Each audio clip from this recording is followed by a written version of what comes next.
Will do. Well, let me start with this story for you. At first I was afraid. I was petrified. But then I took public speaking lessons. So thank you so much for having me today, Lisa. Really, really pleased to be here. And I am going to talk about how to think on your feet and handle difficult conversations. And I know that difficult conversations are one of the things that Lisa had said that had been flagged up by some of you. Is that right? Anyone here interested in that? Yeah? And how much interest is there on how to think on your feet and know exactly what to say at the right moment? Yeah, quite a lot of interest. Fantastic. So, I always like to start with a few quotes. Here's one from Marie Curie, and she said, "Have no fear of perfection because you will never, ever reach it." Now, how many of you here are perfectionists? Probably quite a lot with the work that you do, right? Because it's got to be pristine most of the time. However, when it comes to communication, it's not a science, is it? It's just something that we have to try and get as best we can in that moment.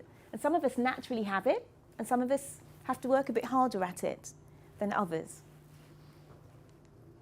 Now, here's another one. The most courageous act is still to think for yourself out loud. And it's tough, isn't it? Sometimes you're in a meeting, you're in a conversation, there's something that you want to say, but you're just second guessing yourself and you're thinking, well, should I say that? How will it go down? You're a little bit concerned. And so as a result, often the moment goes and then the opportunity to say what we wanted to say just passes by as well. Okay, this final quote is from someone who's not quite as famous as the last two, but she's working on it. And it's that you should be experimenting to your heart's content. And when I say experiment, obviously don't take risks in the workplace that could jeopardize your job. But at the same time, unless you push the boat out a little bit, you'll never know how far you can go and how you can actually spread your wings and fly. Mixed metaphors there, but you can fly across the water, right? So have a go at this. And today we'll be doing an interactive session. So I'll be getting you to work in pairs and to run through some role plays and do some different exercises. So please do have a go at that, because this is a safe space for us to try these things, to experiment, right? To think out loud without having to worry about any repercussions. So I'm going to share with you a little bit about my story first of all, because I know typically when we go to see a speaker, we see them up there and we think, oh, well, you know, they've had it easy, or they're skilled at this and it's not like me, it's not the same situation I've been in. So I just want to share a little bit about me. So first of all, I wrote this book here called How to Be a Diva at Public Speaking. I've got one here for sale, that's all, but it's available on Amazon. And I'll give you a chance later for some of you to win a copy. And I'm also author of that book. I also work as a professional speaker, and probably not from what you just heard me singing I Will Survive, but I do also work as a professional Motown singer as well. So we can all have a bit of a sing-along at the end, singing, dancing in the streets, right? But it wasn't always like that. And before I tell you about where I came from in terms of my communication, here's a few pictures. Here's me singing at the Savoy last Christmas in my Diana Ross wig and speaking at an event over there. Now, who was I? I used to be an extremely, extremely timid communicator. Extremely timid. And not sure why that is. I'm an introvert, a massive one. And as a kid, I was actually fostered. And my parents lived in London and my foster parents lived in Essex. They were an elderly white English couple. And I loved my foster parents to bits, but I always knew that when I was 11, I would have to leave and go back and live with my real parents. And I think for me, that made me feel like I was quite powerless, because the people that I wanted to stay with, I knew that I had no choice in the matter. I ended up having to leave them. So that's, sometimes we're not quite sure why we turn out a certain way, but we can kind of piece it together like a bit of a jigsaw. So that's what I think is the reason why I was so quiet as I was growing up. But I was very, very, very timid. I didn't used to want to speak up at all, especially to groups.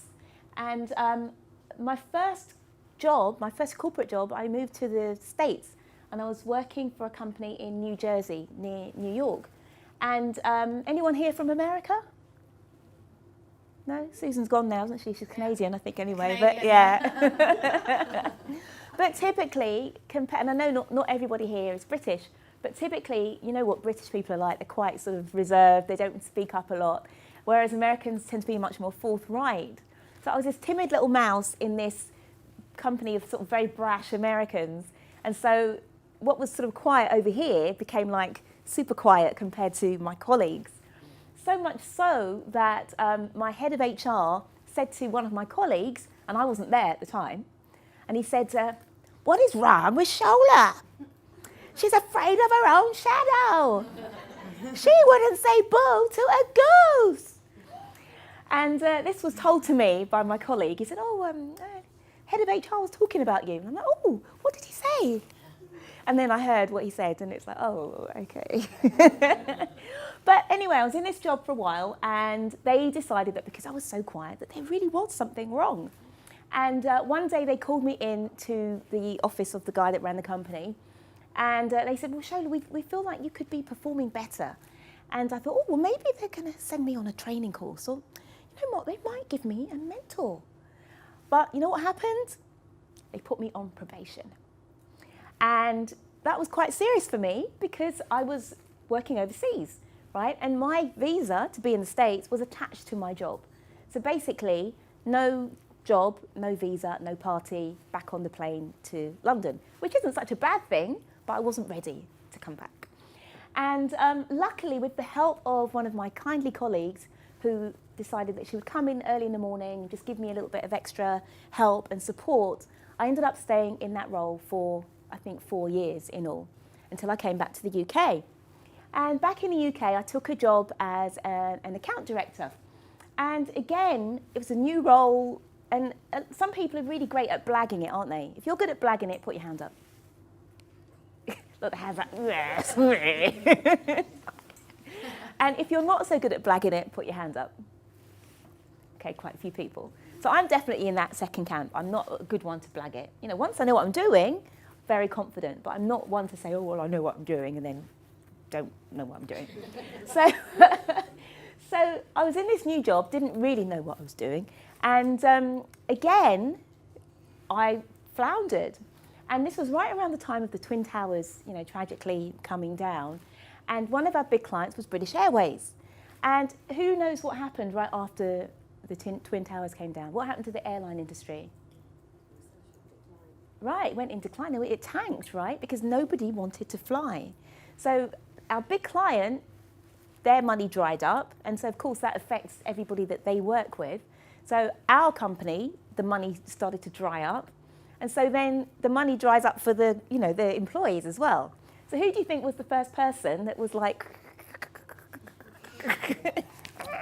yeah, it was me, right? So I got called into my boss's office, you know, sat down on the black sofa, and he said, well, Shola, he's from Lancashire, Shola, I'm sorry, but, well, your clients, they don't think that you're holding your own in the office, and I'm sorry, but we've got to let you go.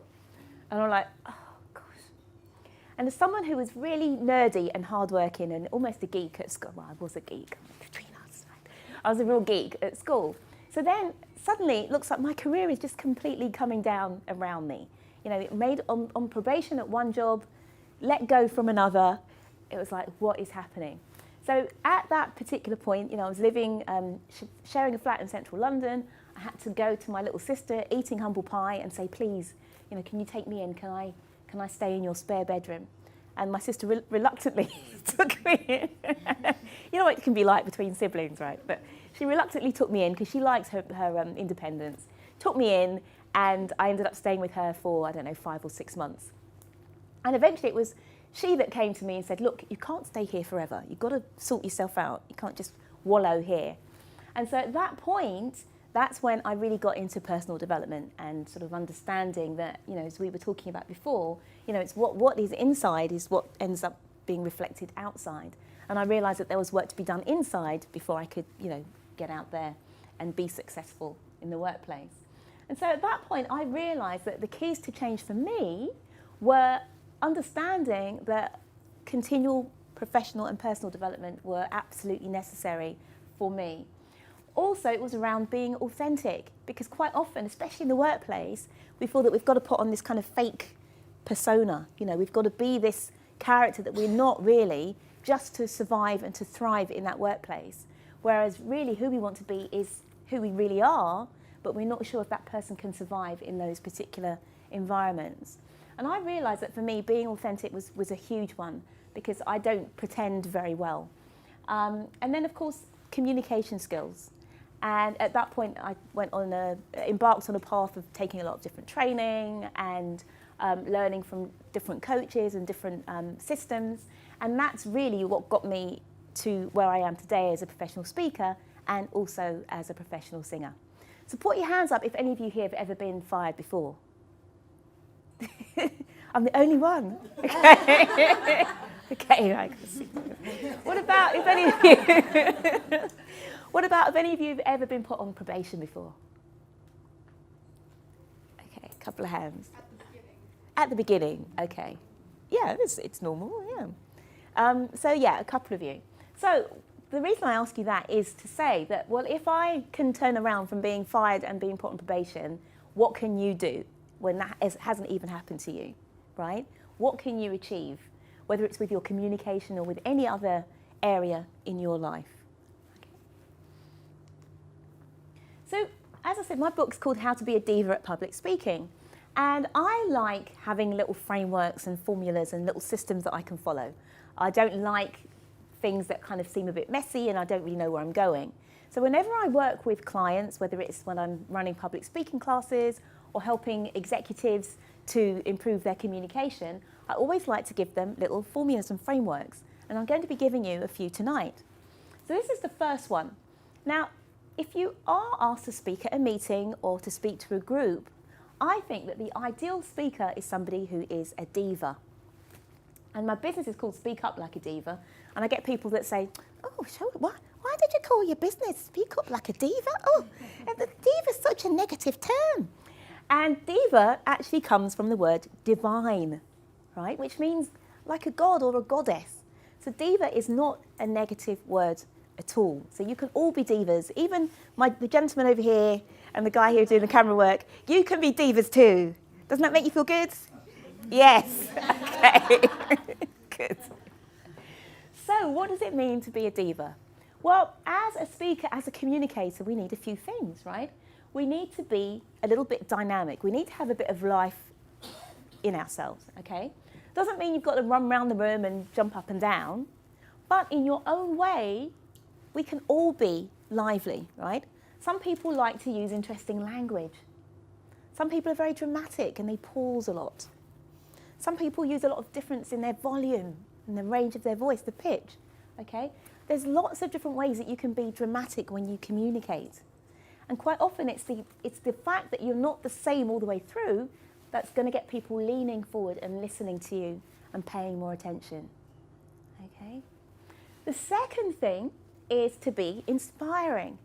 And typically to be inspiring, to connect with another person, they need to hear some kind of story from you.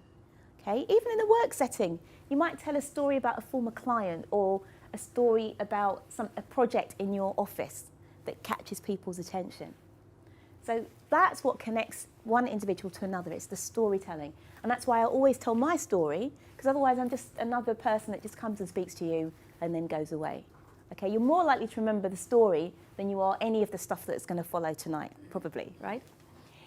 So inspiring is all about storytelling. Then we've got valuable. And ideally, whenever you communicate, there's some value that's being exchanged, right? So if you're communicating, then people walk away thinking, well, what did I get from that? Then there's something wrong. Even if it's entertainment value, there should be something that exchanges, changes hands there. And then finally, it's about being authentic, which goes back to my story that I was sharing before. You want to do that in your own way. And quite often when we're communicating, especially when we're under pressure, like we're in meetings, we kind of feel like we've got to be like, you know, that executive that we look at and admire, or like that other person over there who does very well with their communication. But maybe we can excel in our own way. And we've just got to take some time and figure out what is our way. Who do you want to be? Do you want to be someone who's quiet and thoughtful? Do you want to be someone who's very loud and somebody who kind of imposes on the whole room? That's for you to decide. yeah? But understand that you can be any of those things. And the more you understand who you are and how you want to do it, the stronger you will be as a communicator and as a character in any environment.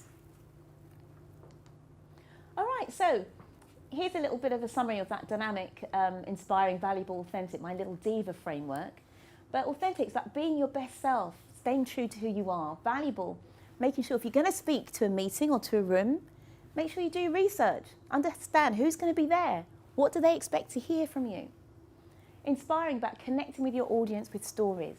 And then finally, dynamic, going backwards, is being lively and engaging in your own way. You could be an incredibly quiet person and still have the room enthralled by everything you say. Anyone here ever seen any James Bond films? Yeah, everybody, right. So the character that Judi Dench, you know the actress Judi Dench, the character that she plays is, in real life, is a woman called Dame Stella Rimington, who was the head of I think either MI5 or MI6 for many years in this country. And I went to see her, it was like a ladies' lunch thing, and she was the main speaker. And she's probably about, I don't know, 70 now. And she shared that she's got macular degeneration, so she's kind of going a little bit blind. And she stood in her place the whole time when she spoke. She spoke for about half an hour. And she stood still, she didn't move, she didn't do any dramatic gestures, she didn't pace around, right? She didn't do any of that. But the room was completely fascinated by every single word that she said. Because if you can imagine someone like that, the stories that she was telling about, you know, the Cold War and different countries and spies, and she had so much that was fascinating to say. She didn't need much drama at all. Enough with just the stories that she was telling. So to my mind, that was a real example. You always hear this like, oh, put your hand here and move this way and do this, right? You don't need to do any of that if you've got the right stories to tell and you're being authentic to yourself. Okie dokie. So what I want to do today is this. I want to give you two little structures that you can use. One is for when you're perhaps in a meeting or you're sharing ideas or information at work. And then the second one is when you have to tell some kind of story, or perhaps you're telling a story about a client or something that happened and you're relaying that back to somebody else, whether it's in a meeting or one-to-one. And then what we'll end up with is looking at some top tips for communicating in difficult circumstances. How does that sound to you? Yeah? So the first one is a very simple structure, and I call it the PEEP framework, okay, or the PEEP structure. And this is brilliant if you ever have to share your opinion, your point of view, okay, share something that happened in a concise way. Now what can happen is when we're under pressure, we can often start to just sort of go off all over the place, and I certainly do it. And using frameworks like this really help to keep you on track. So how does PEEP work? Well, the first thing is if someone said to you, for example, well, what's your opinion on, I don't know, what's your opinion on traffic in central London? Do you think traffic should be banned, right, apart from emergency vehicles? So the very first thing you do with this is you state your opinion. So I might say, oh, yes, I do think they should ban all traffic apart from emergency vehicles, right? Then the next thing is you need to give 3 bits of evidence to support that, or 3 reasons, 3 stories, 3 examples, just 3 of something. And the reason why we use 3 is because 3 is a nice round number for people to absorb. Typically, if we just give 2 reasons, it just feels like it's not quite enough. And if we give 4 or more, people often forget. Okay, so 3 is just a good number. So what we would do, I would say, okay, yeah, I do think we should ban vehicles from central London. And you can just say, well, let me give you three reasons why, okay? So as soon as you say to somebody, well, let me give you 3 reasons, they go, wow, they're prepared. They sound really bright. Oh my gosh, right? Now you may not have 3, you might have 2 to start with, and you're like, oh my God, yes, please. But typically, you can come up with something, even if it's like a weak one to finish with, right? But it just sounds so bold and so prepared if you say, let me give you 3 reasons why. Also, it keeps you on track. As soon as you've said 3, you know you can't speak for half an hour and tell them about, you know, the kitchen sink and the this and that and the other, right? So it's good for you and it's good for the listener because it sounds like you're organised and you know where you're going. So I would say, okay, well, what are my 3 reasons? Okay, first of all, it means that the buses get me into work quicker because there's no competition on the roads. Secondly, it can be very polluted and sort of difficult to breathe in the summertime, and therefore I think that's another good reason why. And then thirdly, so I've only got 2, right? So I'm like, oh, okay, what could number 3 be? So if I could even say, well, thirdly, you know what? I don't suffer from asthma, but my friend's son suffers from asthma, and I know that asthmatic people find it really difficult to be comfortable in the city when there's a lot of pollution. It's like, did it, 3, right? So then you say, so all in all, I do think that we should get rid of non-emergency vehicles from central London. So does that make sense, how that works? Yeah? And you, obviously, if you're in a meeting or something, you know what you're going to be talking about. You know the evidence, you know where you're coming from. So it should be quite easy for you to find 3.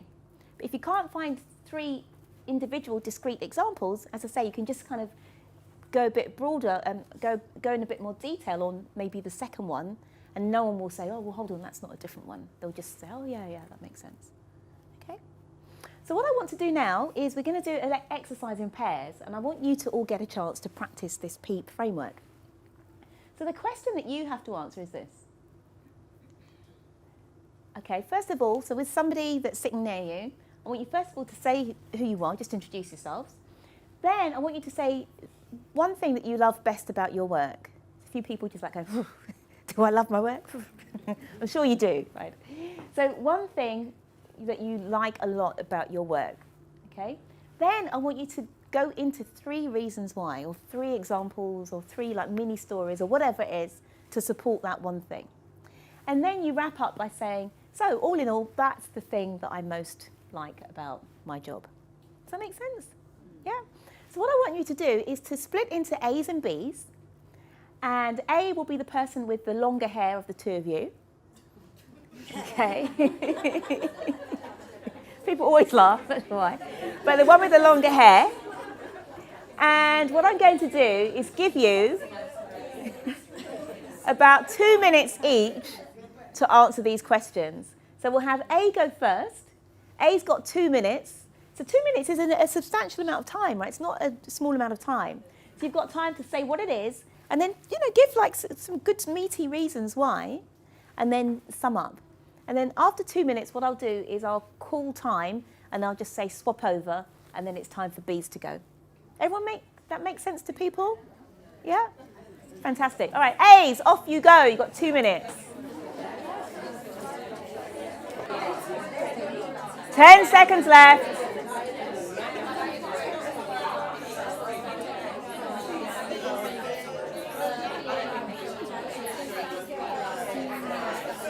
Okay.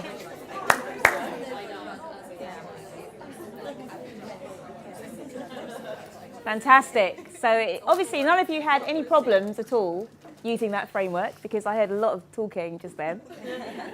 So let's hear from a couple of you. Let's hear from 1A and 1B, what you shared using that framework. So any A's volunteer? Yes, thank you very much. What's your name? My name is Yara. Yara. My partner was Ronke. Ronke, She works okay. as an IT trainer. Mm-hmm. And what she likes most about her work is the impact she can have on other people. Because, let me give you 3 reasons why. Oh, okay, 3? Oh, you're well prepared. Keep going. She likes to meet the new people in her group. Obviously, meeting new clients and working with different people. And having the challenge of working with new devices, for example, that she didn't even come across before yet. So the challenge of getting to know new technology and so on, and then in the end having or seeing the impact you can have on someone by teaching someone something new and how they can use their technical devices better and improve their life or work with this. And that's why she likes, or what she likes most about her work. Fantastic, thank you. Very good listening there as well from Yara. Wow, all right, very good. And let's hear from somebody else. And it's fine for you to share your own reasons, or you can share your partners, but let's hear from somebody else. Yes, thank you. What's your name? Sarah. Sarah.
Thank you. Very good. Great. So how was it using that framework? Was it helpful? Yeah. Do you think it's one that you could use again in meetings or conversations? Yeah. Fantastic. And it's not much to remember, is it? Just P. You won't forget that. Fantastic. So I want to go on now to a second framework. Actually, I didn't bring a slide for this, so I'll just explain it to you, and then you can let yourselves loose on it as you did with the last one. Now, this next framework is called the DIP, okay? Or another name for it is called the Now, Then, How framework, okay? Now, if we zip back to my story that I shared with you earlier on, I used the exact same framework when I told you my story. So I started out with, who am I? Where am I now? Okay, and I shared a bit about me now. And then I said, but it wasn't always like that. And I transitioned to a time where there was a struggle, there was a challenge, there was a difficulty. Okay? Now, whenever you're telling a story, you typically must share some sort of difficult time or something's at stake, because that's the thing that people are interested in. And I could have stood here and instead of having 3 bullets about who I am now, I could have had like 10 bullets, like, oh, I've done this. Do you know that I've done? Do you know who I am? My gosh, right? But after a couple of seconds of that, people are bored. No one wants to know how amazing somebody else is. That's not what motivates us as humans. What motivates us is hearing about the struggles of others and hopefully how they manage to overcome them. Because people like to feel good, typically. When we hear that someone struggled, you feel a bit better about your own situation, right? It's harsh to say it, but it's true, right? So with this particular framework, you start with a little bit of, there's great success here, or, I worked for this particular company, or we did this project and everything went amazing. But, gosh, if you'd seen it at the beginning, my goodness, what a mess, right? So you always transition with this framework to a tough time. And then what you do, because people like hearing about struggle, you make sure that you stay long enough in that difficult period. You don't just say, oh, well, it was a bit hard, but now we're okay. Because who wants to hear that? You wouldn't go to the cinema and then the hero is just like, oh, brilliant, let me just jump in my Lamborghini. Here's my beautiful girlfriend. Oh, I've got so much money. Oh, and the film's over, right? You wouldn't go and see that film, would you?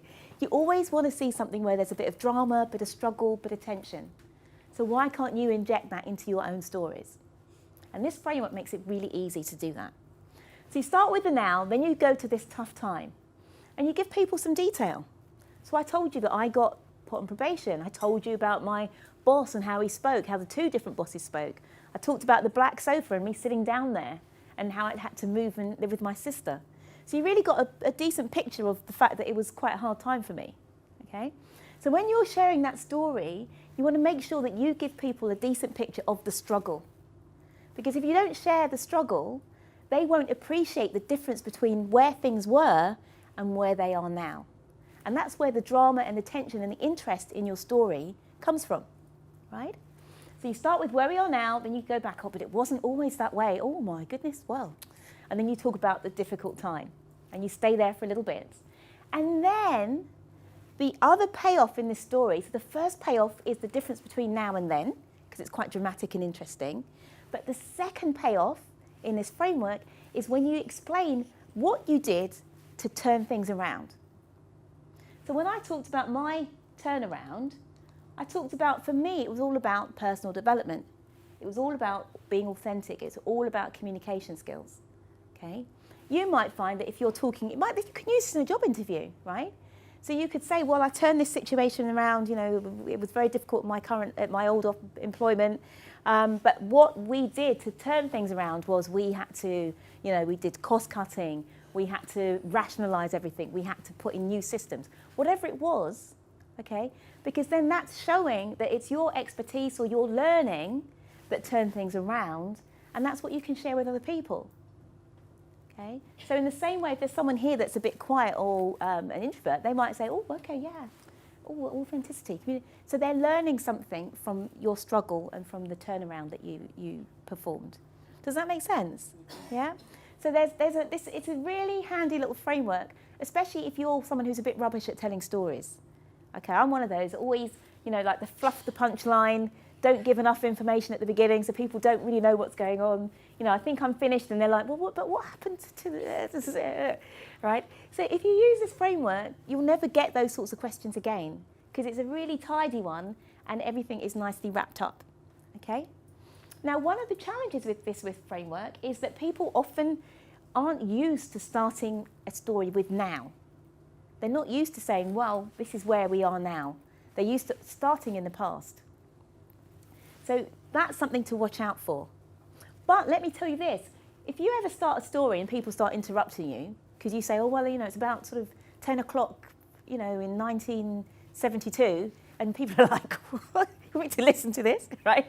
So if you ever start in the past and people start interrupting you, then this will probably solve those problems. Because if you start with now, people know that whatever you're saying is relevant to the moment, okay? So instantly they're going to listen because, oh, this is relevant. And then when you go to the past, they think, okay, well, this must tie in with now because she started with now and then she went to the past, or he started and went to the past, right? So you won't get people butting in and saying, well, what, this isn't relevant, what are you doing? Because you're starting with the current day and the current moment. Does that make sense? Yeah? Fantastic. So what we're going to do now is we're going to have a little play with this DIP framework, okay? So what I want you to do, I'll just give you perhaps like 90 seconds each this time. So B will go first, and what I want you to do is share a story of a challenge that you overcame, okay? So remember, you're going to start with now. So you say, oh, look at me now. But it wasn't always like that, right? So you want to start with now, then say what happened in this particular challenge and how you turned it around. Make sense? Yeah, so you've got 90 seconds, B, to start, and then we'll switch to A. I'll call time. Okay? Doesn't have to be anything profound. Could be something very small.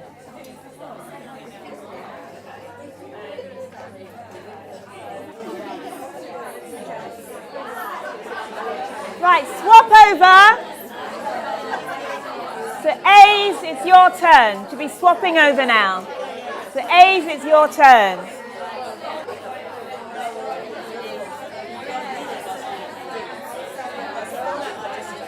Five seconds.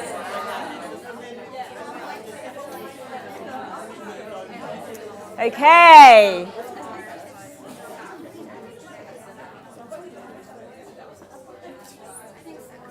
All righty. So I, and I'm sure everyone else in this room, would love to hear a couple of people's DIP stories.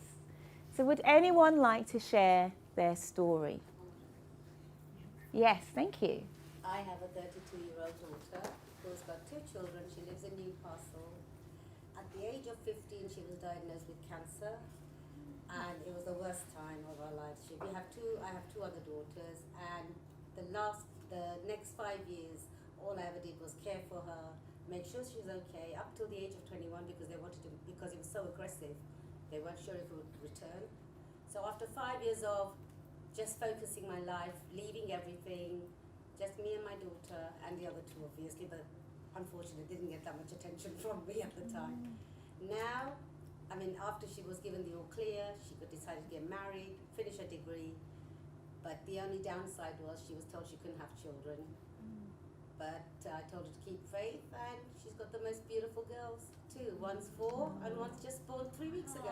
Fantastic, fantastic. Wow, beautiful. I have to say, I have got 7 grandkids, okay? Each one for each day of the week. I'm going to stop now, I don't want any more, because I don't want to be grandma anymore, it's too much work. Great. So what would you say was the lesson? So in terms of the how bit? I think, because obviously I'd gone through a divorce before that, and I wasn't quite as strong as I thought. I didn't think I was as strong as I was, but my daughter showed me the strength with the positivity she had. I have great admiration for her. She never once faltered in the positivity, whereas I wanted to curl up and die at times, because watching your own child with pipes sticking out everywhere is not the most, no parent wants to see that. So I found out how resilient my child is, and I found out how strong I was. So we can go through any dark corner of the world and have light shine through. Thank you. And that's why I think my pessimism turned into optimism after that. Yeah. So I Fantastic. just tend to look at things on the bright side nowadays because I think I've achieved a lot with my 3 daughters and 7 grandkids. Thank you. Thank you for sharing. Yeah. It's very easy to be pessimistic as well, isn't it? So hearing stories like that does uplift us. Fantastic. And one other story, please. Someone else want to share? Doesn't have to be as dramatic. Yes. Hello everyone, I'm Lucy. I work as a marketing assistant and personal assistant to my marketing director. I came to London 4 years ago with almost zero English and without a job. And I had to find a job within 1 week because I moved into my friend's house. She used to work as an au pair, so basically I moved into her host family basically. So I had to find a job within 1 week. I managed to find a job basically the last day of that week as an au pair. Then I moved on to a nanny job, and then I realized that it's time to move on. After a year, I saved some money and started university here. So I've just finished my 2nd year of university, and I kind of juggling a part-time job as well. So every day university, every day job as well. And we all know that working as a PA is not easy. And yeah, all I would say is really follow your dreams. Okay, so the how is follow your dreams, and the struggle is the struggle of having to juggle the work and the university and what you achieved coming over here. I mean, it's not easy to come to a different country with not knowing the language really well. Absolutely, yeah, not great. at all. Yeah, fabulous English, yeah, thank you. So thank you for sharing that. So thank you to those 2 ladies for those stories. Great. And how did you find using that to tell a story? Did you find it was easier to use that than to just try and sort of find your way in the way that we typically would tell a story? Put your hand up if you found it easier to use that than telling a normal story. More focus, actually. More in my case, focus. because I sing the sequel. I like to tell stories. Mm. I like to read and write stories. So I did very bad habit. So I'm telling a story. Suddenly I go into the branches and then back to the farm. It's terrible. So Okay. yes, sometimes people get lost. This kind of thing. So yes, have to Okay. focus more. Great. Did any of you struggle with that because we had to start now rather than in the past? Anyone found that was a bit difficult? It is a bit difficult. Yeah, it's different, isn't it? It is different. But you've really got to stay focused on, okay, now, because then it's that drama between now and then what happened back in the day. All right, brilliant. So we'll finish up with looking at some steps that you can take when you're dealing with difficult conversations. And what I'm going to do is give you, I think it's about 6 or 7 steps in a row that you can follow. And I don't expect you to remember all of these and sort of, doggedly, right, step 1, I've got to do. But each of these steps on their own could be enough to help turn around a situation. So even if you go home remembering just 1 or 2 of these steps, it's still going to be enough to help you move forward. And what I will do is I'll give you an opportunity a little bit later to, I don't tend to give out the exact slides as they are, but I'll condense them and give you an opportunity to take home these steps, or I'll send them to you by email. So difficult conversations, okay, so we've all had those days where we feel a bit like this, right? And the key is when you're about it, yeah, a bit of a stereotype there, right? So when you're about to have that conversation with somebody, obviously when we're emotional, we're not thinking clearly, we're not rational, and we often can just do something that can jeopardize, our position. So easy to say don't get emotional, but don't react in that moment. We've all had that email and you're like, what the right? And sometimes you need to just take a breath and just, okay, no one will die if I don't do this email right now. I'm going to come back to this when I've had a moment. So the first thing is you want to get clear on the outcome that you want.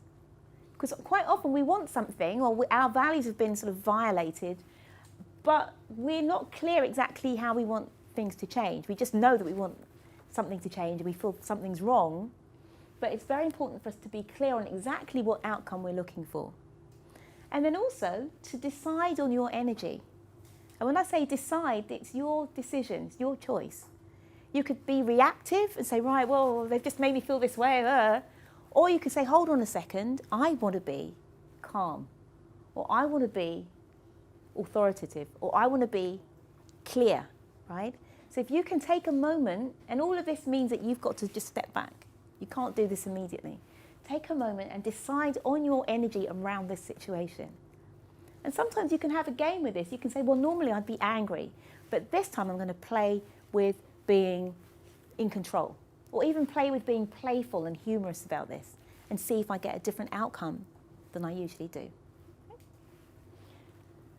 Okay, so that's the first step. The second step is to choose your moment, okay? You don't want to just blindly just jump in there. You want to choose the right moment. So you probably know the person that you're dealing with. You might have an idea of when's the right time to approach, given what it is that you're looking for. So choose your moment, okay? And you might want to get permission. So not, oh, excuse me, do you mind if I talk to you now? But just, is this a good time? I just need a moment to chat with you about something, okay? Because if that person's given permission, that means that they're ready for a conversation. You're not just blindsiding them and hoping that they're ready to pay attention and engage with you. Because if their mind is engaged elsewhere and they're not ready to focus, then that can often scupper the conversation and it will fail, before it even gets going. Okay, then you want to frame the conversation, okay? So instead of just kind of blurting what it is that you've got to say, which can be hard when you're feeling emotional, like, all right, okay, you want to be able to just frame it. So it might be something as simple as, well, I was thinking about what you put in that email last week. Or I was thinking about our conversation at the meeting that we had yesterday. Okay, just so it's kind of a gentle introduction rather than, blam, this is how I feel. Okay? So frame it, and then you want to gracefully say what's on your mind. Okay, and this is the thing that you might need to think about a bit beforehand. And also, what's also important here is to position what you're saying for the greater good. So instead of saying, well, you talked about the fact that there isn't going to be enough money for a pay rise and you told me last year I was going to get a pay rise, okay?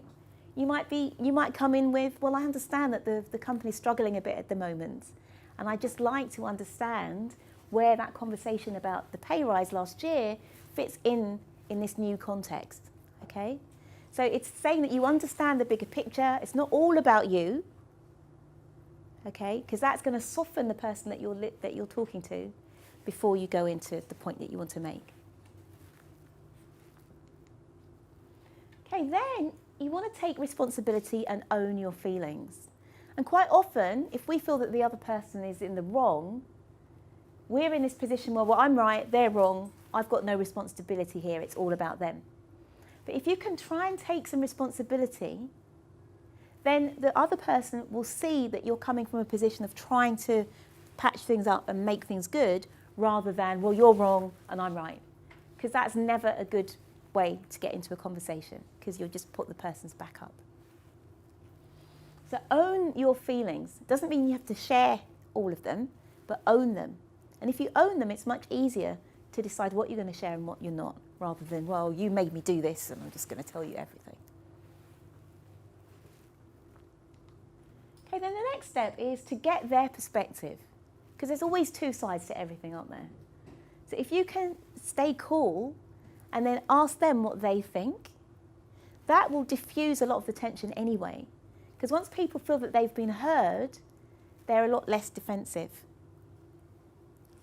So you may even want to get their perspective before you share your own opinions on this, because you might hear something that changes everything for you. Then ideally, and this may not always be possible, right? But ideally, you want to try and reach some kind of mutual understanding. They've shared their perspective, you've shared yours. If the two of you are coming from the right place where you're trying to solve this and move forward, rather than just keep knocking heads, then you want to try and reach some kind of mutual understanding. Even if it's just an understanding, it's not an agreement.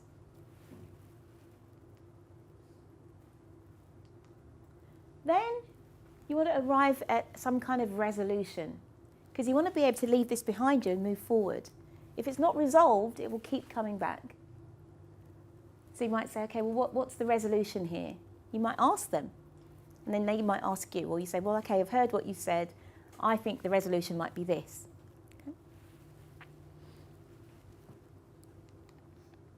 Okay, and so those are the steps. And I've got them all summarised here on this one slide. So first, decide on the outcome and the energy. That's really important because that's putting you in control. Decide, where do you want this to go? If you don't know where you want it to go, it's very hard for it to get somewhere useful. Choose your moments. Don't grab someone when they're really busy because you're likely to not get good attention from them, good quality attention. Frame where you're coming from and share what you've got to say about this. Again, take responsibility. If you blame somebody, again, it all is typically lost. Get their perspective. That's really important. Let them be heard. Reach a mutual understanding and then arrive at a resolution, and hopefully you can move forward. Now, these things are all very well on paper, aren't they? You know, it's not quite the same in real life. But even if, as I said, if you can remember just one of these, that might be enough to diffuse like something that's been smouldering for some time. Okay?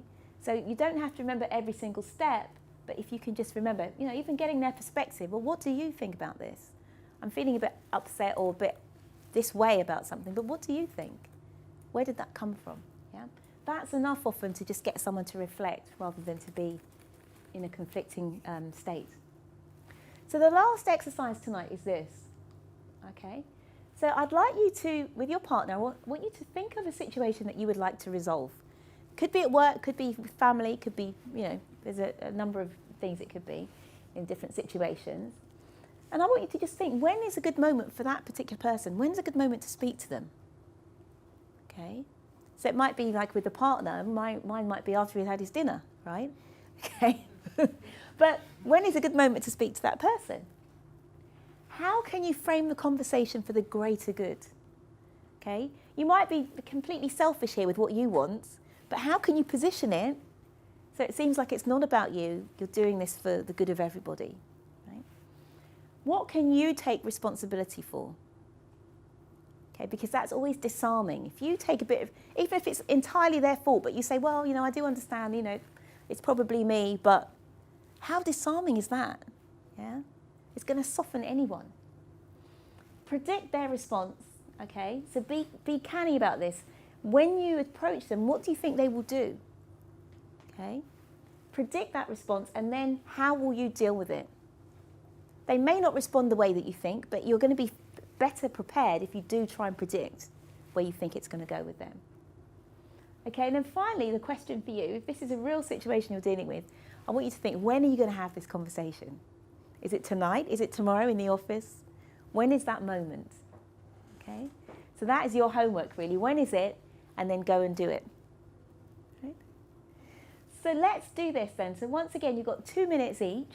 We'll start with A this time. And I'd like A to go first and share with B. And just run through these points here. Okay, and make sure, when you're listening to your partner, make sure they say when they're going to do this. Because hopefully if you start saying, okay, I'm going to do it tomorrow at 3 o'clock, it's more likely to happen than if you just say, well, at some point. Okay? All right, off you go, guys. So A's first.